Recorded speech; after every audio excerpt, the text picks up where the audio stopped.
On New York's Manhattan Beach, which oddly enough is in Brooklyn, may be found many outdoor activities each summer besides bathing. But its most interesting experiment to date, and one it may proudly boast about, is an auxiliary life-saving corps made up entirely of young women, whose duty it is to assist the regular guard patrol in their watchful work of protecting the lives of the public.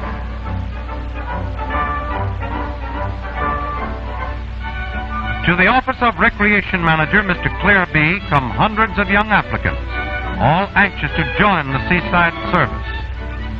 After a careful check as to general health and athletic ability, those selected for a tryout are taken to the medical station and given a thorough physical examination by the beach doctor.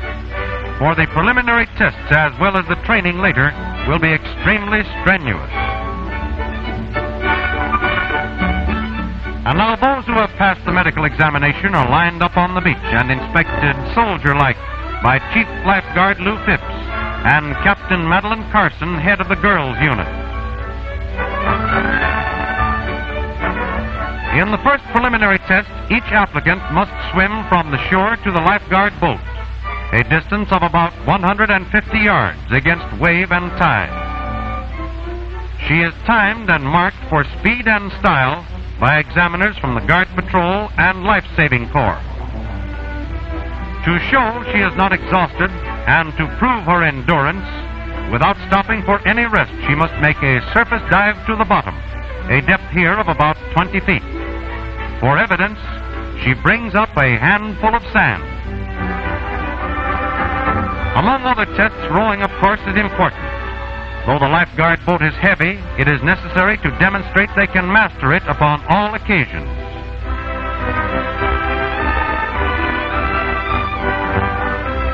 Exhaustive tests have eliminated many, but those that remain are now ready to take the training.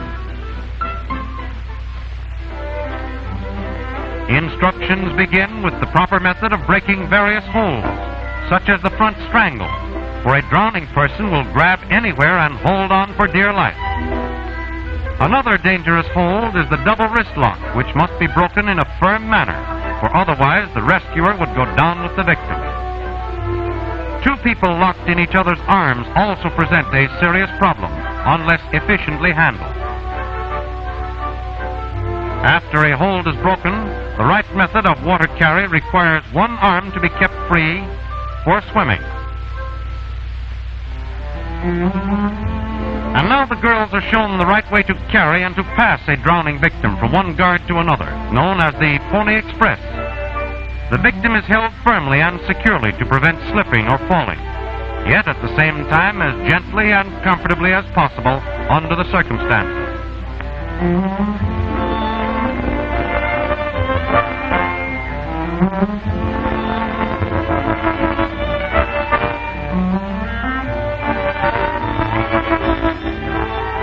Artificial respiration is an important factor in life-saving. Here, the use of an inhalator in connection with the prone pressure method is demonstrated. Resuscitation by relay is necessary, for it sometimes takes many hours without pause to start the victim breathing again.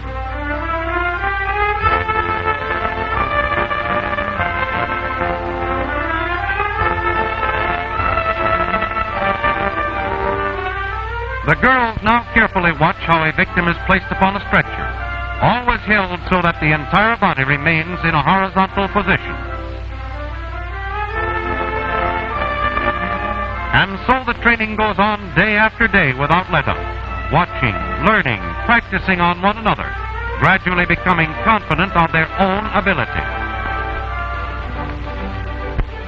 Lined up in company formation, the girls are ready for their daily drill. 4 are selected to man the lifeboat, a job they seem to relish, judging by the speed they make for the water.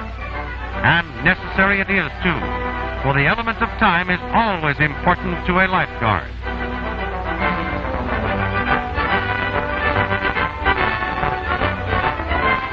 More practice, this time in deep water. She throws out the anchor to hold the boat in position, dives overboard, and rapidly swims toward a make-believe victim, holding her head high so as not to lose sight of the subject. By an underwater approach, She turns the victim round by the knees, holds her by chin and chest with one arm, swims back to the boat with the other.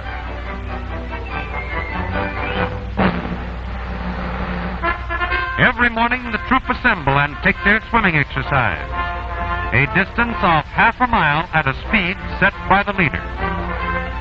Yet the mermaids seem remarkably fresh at the finish.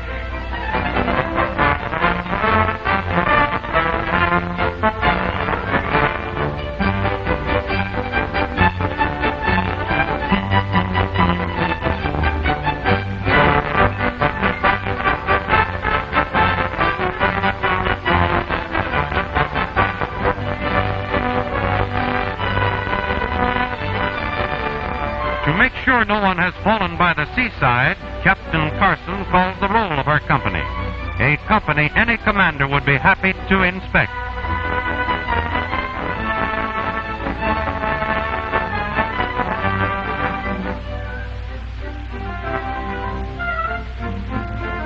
At last the day arrives when the girls are permitted to take over a part of the beach under the supervision of the regular guard patrol. Eagerly they rush forward to reinforce the lifeguards on duty. The many hours spent in training and drill now take on definite meaning.